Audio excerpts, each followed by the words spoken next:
I'd listened to a lot of jazz before, but it was a way different story when I decided I was going to try to figure out how to play jazz. It sounded random. It was not consistent like a rock groove, you know, unless you're in some crazy fusion thing or something where they're playing crazy notes and stuff. But if you're just thinking of just a regular rock beat, it was fairly consistent. I could kind of get the idea there. But the jazz thing just seemed like something I couldn't understand. I was like, why are they playing it? What are they playing? What are the rules based around this? How did they come up with that stuff? It just didn't make any sense to me.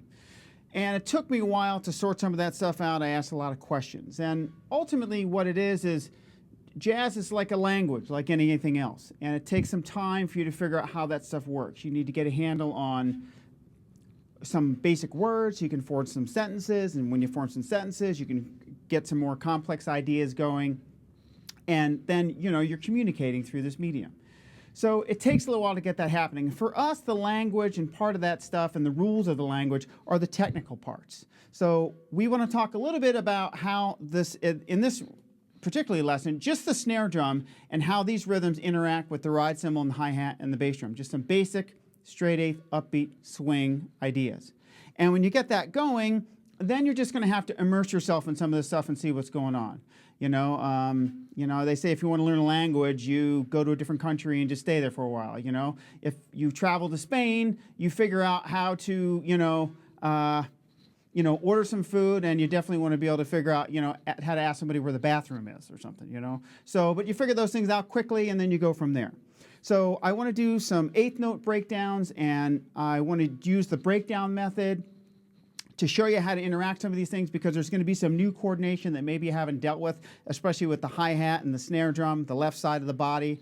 And after you get a few of these things in hand, you're going to be able to start to listen to this stuff, incorporate some of these ideas in your playing, and I think that you'll begin to see slowly but surely how this stuff can be integrated into your playing, and you'll turn yourself into a jazz drummer. So let's get started. Okay, here we go. So we're going to deal with two ways that the snare drum interacts with the jazz ride pattern. The 1, 2, and 3, 4, and 1. And these are upbeat snare drum rhythms, meaning they're happening on the ands of the beat.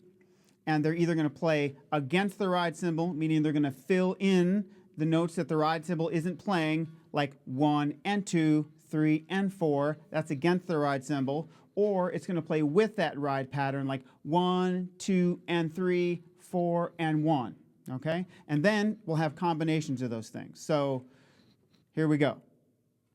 So the first one you want to get a handle on is playing on the and of 1 and the and of 3. And I would suggest playing all of the breakdowns as you go through these things. The ride cymbal and the snare drum, the hi-hat and the snare drum, and even the bass drum and snare drum if you want to. We're going to play all these rhythms against basic jazz time, which will sound like this. Ride cymbal playing the jazz pattern, hi-hat in 2 and 4, and the bass drum feathering on chord notes. So everything's going to go against this pattern.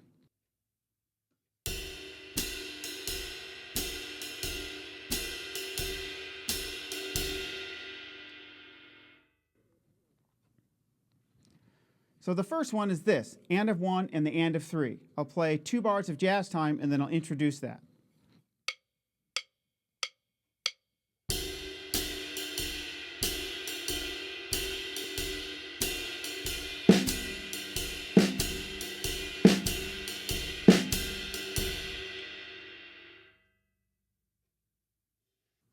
So as you can hear, the snare drum is playing on the and of 1 and of 3, and it's filling in that space on the ride. 1 and 2 and 3 and 4 and 1 and 2 and 3 and 4 and 1. So I would play some of that, just the ride cymbal and the snare drum to get that happening. The other coordination that you want to get happening is playing the hi-hat on 2 and 4 and then bringing in just the snare drum. 1, 2, and 3, 4, and 1, and 2, 3, and 4, and 1, and 2, and 3, and 4. And when you do that, you want to realize that the snare drum is falling into the hi-hat on beats 2 and 4. 1 and 2, 3 and 4. So don't let it do this. 1. You know, you want to feel the space between those notes. Start with the hi-hat with 2 bars of time and then bring in just the snare drum. It'll be a good exercise. It really gets this left side going. 1, 2, 3 and 4 and 1 and 2 and here we go and 1 and 2, 3 and 4, 1 and 2, 3 and 4. Falls into that hi-hat. The last one, if you want to, is the bass drum and the snare drum. You're basically playing the bass drum on quarter notes. I've been playing the bass drum a little louder than I normally would in a playing situation just to make sure that you can hear it against the other stuff. But I'm playing that on quarter notes and then the and of 1 and of 3 here. And again, don't let stuff get pulled around. Like allow those quarter notes on the bass drum to be there. 1, 2, 3, 4, 1.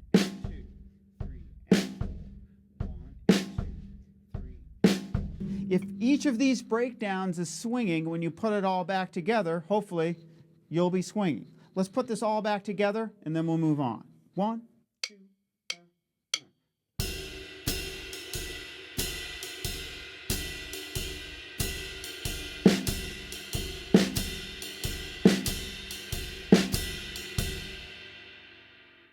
As you're working through these things, it's also not a bad idea to count out loud. 1 and 2. 3 and 4. It does two things that are really good. It tells you when you're playing it right, and it also tells you when you're playing it wrong. So if I'm saying it and that's not what's happening, then I know I need to make an adjustment there.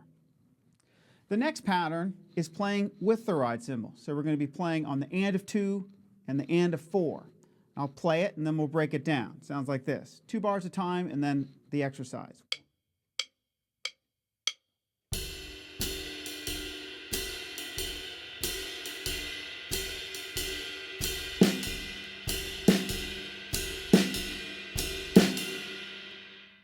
So as you saw there, it's playing with the ride cymbal.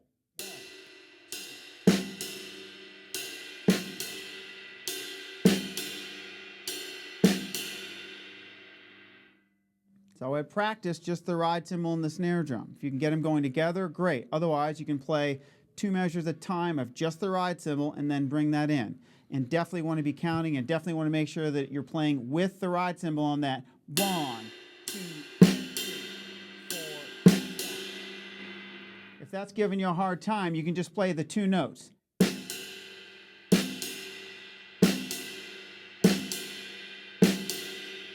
And then put that back into context.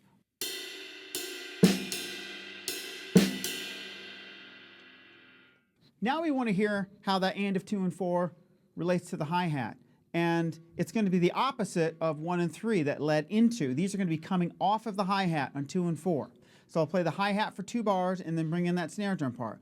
1, 2, 3, 4, 2, 2, 3, 4, 1, 2, 3, 4, 1, 2, 3. Comes off. 2, 3, 4, 1. Hear how chip-ba, chip-ba, chip-ba every time, right? So I have little rhythms or things that I'll hear for different sections of the kit, and I always hear that coming off. Da, da, to hear that spacing. You can do it with the bass drum as well. And again, trying to make sure that in each part it's swinging. Bass drum on quarter notes and then snare drum on the and of 2 and the and of 4. 1, 2, here I go. 1, 2, 3, 4. 1, 2, 3, 4. 1. You want to make sure that this stuff is grooving. And I've been counting through all this stuff, and I just count this stuff all the time. I remember when I was learning these, when I could count them, it just made a tremendous difference, you know. It added a level of coordination because you're like, how do I the count, you know. But when you can get through it, then you're like 1, 2, and 3, 4, and 1. And it really helped when I was learning more complex rhythms or if I was trying to read jazz band music where there was a series of notes in a row. And it just made me check my coordination of this stuff all the time. All right, so the whole thing back together. Here we go. And of 2 and and of 4, 2 bars at a time, and then we're in. 1, 2, here we go.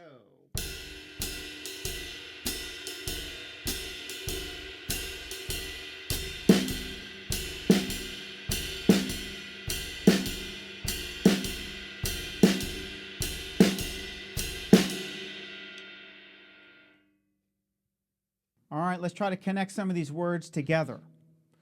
So I find that when I'm playing these rhythms, if I begin to combine ands of 1s and ands of 3s with ands of 2s and ands of 4s, they feel different depending on which note starts it. So the first one we're going to do are playing on the and of 3 and the and of 4. So you have a note that's against the ride cymbal and then with the ride cymbal. Against, then with. I'll play it and then we'll break it down.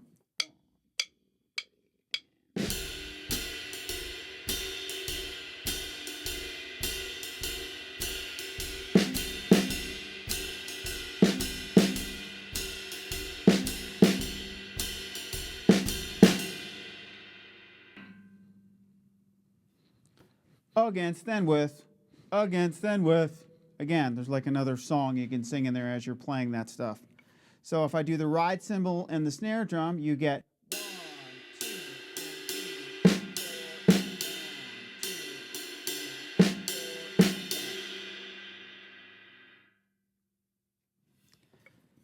If you play the hi-hat against it, you're going to notice that it's playing around that hi-hat part because you get 4, 4. Check it out. 1, 2, 3, 4. 1, 2, ready, go. 1, 2, 3, 4. 1, 2, 3, 4. 1, 2, 3, 4. 1. Same thing with the bass drum. It's around some of these quarter notes. 1, 2, 3.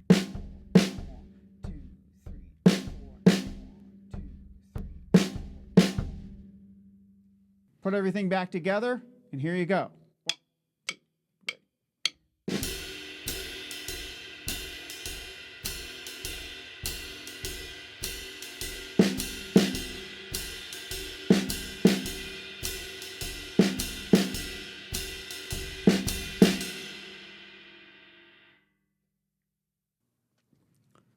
So, you're playing through a couple of these, and you're like, I got this. I'm nailing it. I'm like 1,000% on this thing. I'm owning it. Okay. As soon as you think that you have it, do two things. One, check the ride cymbal pattern to make sure that you haven't changed it, because that happens all the time. And how do I know that? Because that's what happens to me all the time. And then the other thing is check the hi-hat to make sure that you haven't made some accommodation for that. You'll turn the hi-hat. It'll be 1 and 3 or the and of 7 and 38 or whatever. So just make sure that everything is where it's supposed to be as soon as you have it. And that's where this counting thing comes into play, because if you're counting and you're playing, then you're kind of constantly checking yourself to make sure that you're doing it right. So just be aware of that. Always go back once you got it and make sure that everything is exactly where you want it. And if you're not sure, record yourself and go back and listen to it. And if you can't count your way in, if all of a sudden the ride cymbal's playing on, some crazy spot or something like that, then you know what you need to address. So it's not a problem. You know what to work on. It's not a big deal. The next one is playing a pattern that plays with the ride cymbal and then against the ride cymbal. So we're going to play the and of 2 and the and of 3. So again, when these things start, it feels different when you play with the ride cymbal first as opposed to playing against the ride cymbal first. So it's good to practice these things. These are like the very basics of what happens. And the deal is, if you can get these things happening, then you're going to be able to play any rhythm and start from any point. So I figured these out when I was working with other students, and I found that if they could get these basics down, they had way better chance of success when they got to other levels, and they didn't have to set their drums on fire or, things like that. So we're trying to avoid, all those kinds of activities and just play music and, have fun. So here's the and of 2 and the and of 3, 2 bars at a time, and then we're in, and then we'll break it down. Here we go.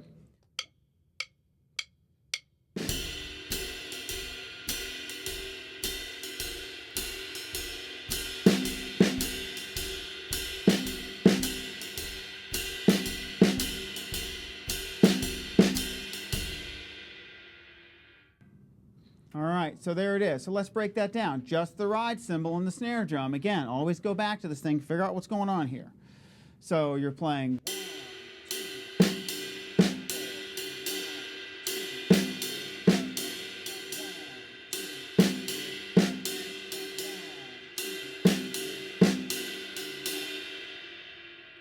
Okay? Very similar thing here. You're playing around some of these hi-hat notes. 1, 2, 3, 4, 2, 2, 3, 4, 1, 2, 3, 4, 1, 2, 3, 4, 1, 2, 3, 4, 1, 2, 3, 4. You're actually getting two notes in between there. The and a two and the and a three. 1, 2, snare, snare hat. 1, 2, snare, snare hat. Okay? And just for good measure, we'll do the bass drum. 1, 2, 3, 4. 1, 2, and 4. 1, 2, and 4. 1, 2, and 4. 1, 2, and 4. All right, let's put it all back together. 2 bars a time. You've noticed I'm starting all these things with 2 bars a time, and I recommend that you start all these things with 2 bars of time. And the reason is you want to settle in whatever your groove is, your main time, before you start any other exercise, especially in this jazz realm, because every time you start a new thing or add in a new note, you're adding this new level of coordination and just throwing the whole thing, a wrench in the spokes. You could just goof up the whole deal. So if you settle the time before you put whatever rhythmic assault on it you're about to throw at it, you have a way better chance of success in trying to get this stuff to happen. If you try to start everything all the time as it goes, it gets complicated. It's not always the best way to do it. In a regular playing situation down the road, yeah, you're going to want to be able to do that. But in the meantime, when you're learning it, just give yourself every possibility for success possible. 2 bars at a time, and then we're in. And a 2, and a 3.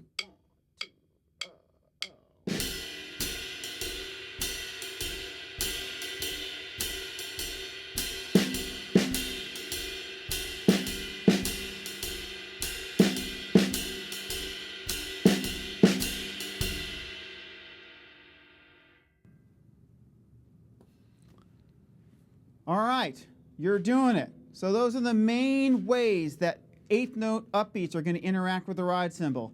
Against the ride cymbal, with the ride cymbal. And in combination, it's going to be against the ride cymbal and with the ride cymbal, or with the ride cymbal and then against the ride cymbal. When I got a handle on these things, a lot of things started to make more sense. So take some time, go through the breakdowns, get this stuff figured out.